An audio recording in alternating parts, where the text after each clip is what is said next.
ഇപ്പോൾ മഹാകുംഭമേളയുടെ സമാപന ദിവസമായ ഇന്ന് ഹെലികോപ്റ്ററിൽ പ്രയാഗ്രാജിൽ പുഷ്പവൃഷ്ടി നടത്തുന്നു. തത്സമയം മഹാകുംഭമേള 63 കോടിയിലേറെ പേർ ഇതുവരെ പങ്കെടുത്തു കഴിഞ്ഞ മഹാകുംഭമേള ഇന്ന് പരിസമാപ്തിയിലേക്കാണ്. മഹാശിവരാത്രി ദിവസം പരിസമാപ്തി കുറിക്കുന്ന മഹാകുംഭമേളയിൽ ഭക്തജനപ്രവാഹമാണ്.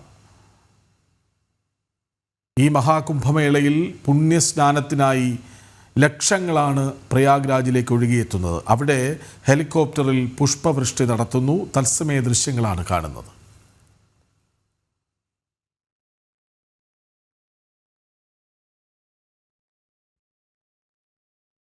നിഖിൽ ഒപ്പം ചേരുന്നു. നിഖിൽ, ഇന്ന് പരിസമാപ്തി കുറിക്കുന്നു, സമാപനം കുറിക്കുന്നു പ്രയാഗ്രാജിലെ മഹാകുംഭമേളയ്ക്ക്. ഇപ്പോൾ പുഷ്പവൃഷ്ടി നടക്കുന്നു. ഇന്നും വലിയ തിരക്കാണ്. ആരംഭിച്ച ആദ്യ ദിവസം മുതൽ തിരക്ക് നമ്മൾ കണ്ടതാണ്. ഇന്നും തിരക്കിന് ഒരു കുറവുമില്ല. ഭക്തർ ഇവിടേക്ക് ഒഴുകി എത്തുകയാണ്. ഇന്ന് അവസാന ദിവസമാണ്. ഇന്ന് ശിവരാത്രിയാണ്. ശിവരാത്രി ദിനത്തിൽ അവസാനത്തെ അമൃതസ്നാനം നടക്കുന്നത് ഇന്നാണ്. അതുകൊണ്ട് തന്നെ തീർത്ഥാടകർ വലിയ രീതിയിൽ ഇവിടേക്ക് ഒഴുകി എത്തുന്നുണ്ട്.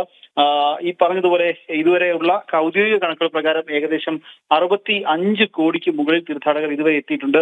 ഉത്തർപ്രദേശ് സർക്കാരിന്റെ അല്ലെങ്കിൽ അധികൃതരുടെ ഒരു കണക്കൂട്ടൽ പ്രകാരം 45 കോടിയോളം തീർത്ഥാടകർ ഈ ഒരു സ്നാനത്തിന് വേണ്ടി ഇവിടേക്ക് എത്തും എന്നാണ് മുൻപ് സർക്കാർ വൃത്തങ്ങൾ അല്ലെങ്കിൽ അധികൃതരൊക്കെ കണക്കൂട്ടിരുന്നത്. 45 കോടി, 40നും 45 കോടിക്കും ഇടയിൽ തീർത്ഥാടകർ എത്തും എന്നായിരുന്നു. എന്നാൽ ആ കണക്കൂട്ടലൊക്കെ തന്നെ തെറ്റിച്ചുകൊണ്ട് ഇപ്പോൾ 65 കോടി, അതായത് 20 കോടിക്ക് മുകളിൽ തീർത്ഥാടകർ അധികമായി എത്തിയുന്ന ഒരു സാഹചര്യം എന്തായാലും നമുക്ക് കാണാൻ സാധിച്ചിട്ടുണ്ട്. ഇപ്പോൾ തീർത്ഥാടകരുടെ വലിയൊരു ഒഴുക്ക് തന്നെ കുംഭമേളയിലേക്ക് തുടരുന്നുണ്ട്. ഇപ്പോൾ ഈ ഒരു ശിവരാത്രി ദിനം അമൃതസ്നാനം നടത്തുന്നതിന് വേണ്ടി കഴിഞ്ഞ ദിവസം മുതൽ തന്നെ എത്തുന്ന തീർത്ഥാടകർ ഇവിടെ എത്തി ഇവിടെ തന്നെ തമ്പടിച്ച് ഇന്ന് സ്നാനം ചെയ്ത് മടങ്ങുന്നതിന് വേണ്ടിയുള്ള കാഴ്ചയെ നമുക്ക് കാണാൻ സാധിച്ചു. കാരണം കഴിഞ്ഞ 2 ദിവസമായി എത്തുന്ന തീർത്ഥാടകരൊക്കെ തന്നെ ഇവിടെ തന്നെ നിൽക്കുന്നു. ഇന്ന് ഈ സ്നാനം നടത്തി മടങ്ങുന്ന കാഴ്ച നമുക്ക് എന്തായാലും കാണാൻ സാധിക്കുന്നുണ്ട്. എന്തായാലും തീർത്ഥാടകർ വലിയ രീതിയിൽ ഒഴുകി എത്തുന്നുണ്ട്. അതിനുവേണ്ടി ഉള്ള സുരക്ഷാ സംവിധാനങ്ങളും ഉത്തർപ്രദേശ് സർക്കാർ ഒരുക്കിയിട്ടുണ്ട്. മറ്റൊരു കാര്യം, കൃഷ്ണ നേരത്തെ പറഞ്ഞതുപോലെ ഈ ഹെലികോപ്റ്ററിൽ പുഷ്പാർച്ചന, അത് പ്രധാന സ്നാനങ്ങൾ, അതായത് അമൃത സ്നാനം നടക്കുന്ന ദിവസങ്ങളിലെല്ലാം ഹെലികോപ്റ്ററിൽ ഇത്തരത്തിൽ പുഷ്പാഭിഷേകം അല്ലെങ്കിൽ പുഷ്പവൃഷ്ടി നടത്തുന്ന കാഴ്ച നമുക്ക് എന്തായാലും കാണാൻ സാധിക്കുന്നുണ്ടായിരുന്നു.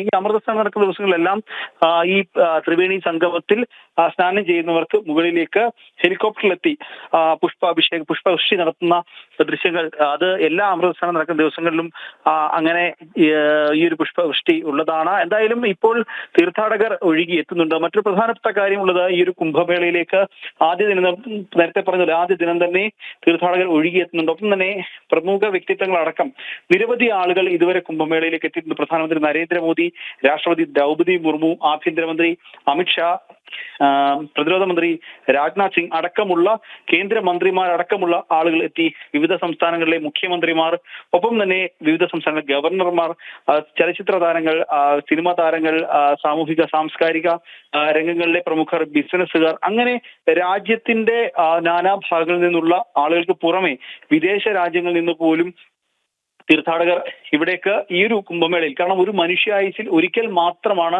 ഈ ഒരു കുംഭമേളയിൽ, മഹാകുംഭമേളയിൽ പങ്കെടുക്കാൻ സാധിക്കുക. കാരണം 144 വർഷത്തിൽ ഒരിക്കലാണ് മഹാകുംഭമേള നടക്കുന്നത്. അതുകൊണ്ട് തന്നെ ഇത്തവണ നടന്ന ഈ ഒരു മഹാകുംഭമേള, അതായത് 144 വർഷങ്ങൾക്ക് ശേഷമാണ് ഈ ഒരു 2025 മഹാകുംഭമേള നടന്നത്. അതുകൊണ്ട് തന്നെ ഈ ഒരു മഹാകുംഭമേളയിൽ പങ്കെടുക്കാൻ അത് തങ്ങളുടെ ജീവിതത്തിൽ, തങ്ങളുടെ ആയുസിൽ ഒരു വട്ടം മാത്രം പങ്കെടുക്കാൻ കഴിയുന്ന ഒന്നായതുകൊണ്ട് തന്നെ തീർത്ഥാടകർ അതിനുവേണ്ടി വലിയ രീതിയിൽ ഒഴുകിയെത്തി എന്നുള്ളതാണ് ഏറ്റവും ശ്രദ്ധേയകരമായ കാര്യം. മറ്റൊരു കാര്യം, ഇത്തവണ കേരളത്തിൽ നിന്ന് പോലും തീർത്ഥാടകരുടെ വലിയൊരു തിരക്ക്, അല്ലെങ്കിൽ വലിയ സംഖ്യ തീർത്ഥാടകർ ഇത്തവണ കേരളത്തിൽ നിന്ന് പോലും കുംഭമേളയ്ക്ക് വേണ്ടി പ്രയാഗ്രാജിലേക്ക് എത്തുന്നൊരു കാഴ്ചയുണ്ടായിരുന്നു. ഒപ്പം തന്നെ ഒരു മലയാളിയായ മഹാമണ്ഡലേശ്വർ, അതായത് ജൂനോ അഖാഡയിൽ നിന്നുള്ള സാധു ആനന്ദവനം, അദ്ദേഹം ഈ ഒരു മഹാമണ്ഡലേശ്വർ ആകുന്ന കാഴ്ചയും എന്തായാലും നമ്മൾ ഈ ഒരു കുംഭമേളയിൽ സാക്ഷ്യം വഹിച്ചു. ഒപ്പം തന്നെ എടുത്തു പറയേണ്ടത് ഈ ഒരു തിരക്ക് തന്നെയാണ്. ഇത്രത്തോളം വലിയൊരു തിരക്ക് ഉണ്ടായിട്ട് പോലും അതിനെ കൃത്യമായ രീതിയിൽ അതിന് വേണ്ട സൗകര്യങ്ങൾ, സംവിധാനങ്ങളൊക്കെ ഉത്തർപ്രദേശ് സർക്കാർ, യോഗി ആദിത്യനാഥ് സർക്കാർ കൃത്യമായി 40 മുതൽ 45 കോടി വരെ തീർത്ഥാടകരെ പ്രതീക്ഷിച്ച മഹാകുംഭമേളയിലേക്ക് ഇപ്പോൾ തന്നെ 20 മുതൽ 25 കോടി ആൾക്കാർ അധികമെത്തി, വിശ്വാസികൾ ഭക്തർ അധികമെത്തി എന്നാണ് മനസ്സിലാക്കുന്നത്. ഇന്നൊരു ദിവസത്തെ കണക്ക് കൂടി എടുക്കുമ്പോൾ ഒരുപക്ഷെ അതിലുമേറെ പോകും.